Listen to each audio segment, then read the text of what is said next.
રણુજા જવા માટે સંઘ જાય, ડાકોર જવા માટે સંઘ જાય, એમ એક સંઘ ચાલતો ચાલતો એ ગામના પાદરથી પસાર થતો હતો. જે પ્રવાસીઓ હતા, યાત્રાળુઓ હતા, થાકી ગયેલા, તે આજની નાઈટ ત્યાં રોકાવું જ પડ્યું હતું એ ગામની અંદર. બીજો કોઈ ઉપાય એમની પાસે નહોતો, ચાલી ચાલીને થાકી ગયા.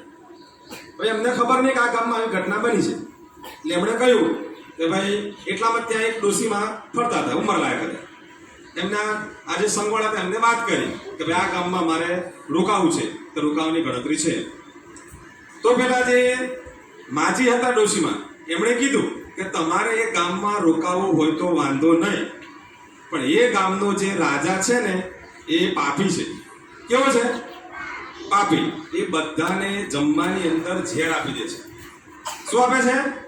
ઝેર. એ ગામના, એ નગરના જેટલા માણસો હતા એ બધા માણસોને જમવામાં ઝેર આપી દીધું અને જમાડી દીધું, બધા માણસો મરી ગયા. એટલે તમારે રોકાવું હોય એ ગામમાં તો વાંધો નથી, પણ એ ગામનો જે રાજા જે જમવાનું ભોજન આપે એ ભોજન તમારે જમવાનું નથી. જો જમશો તો ભોજનની અંદર ઝેર આપી દેશે. તો રાજાએ ખરેખર આવું કરેલું ખરું? નતું કર્યું ને.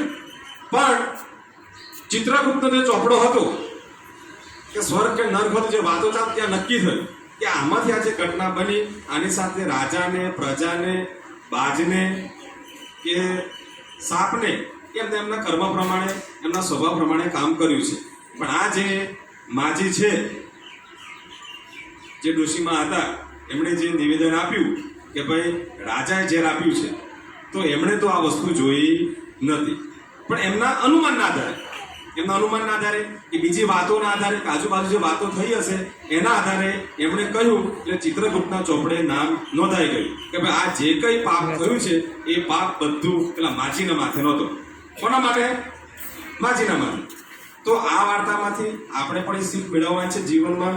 કોઈ પણ ઘટના હોય, કોઈ પણ વસ્તુ હોય, અને કર્મ ક્યારે આપણને છોડતું નથી.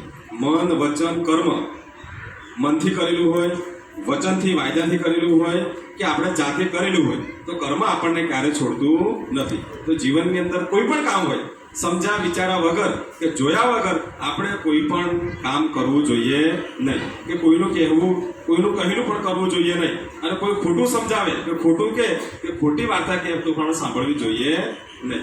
આ વાર્તામાંથી આપણે આટલો શીખ મેળવવાનો છે.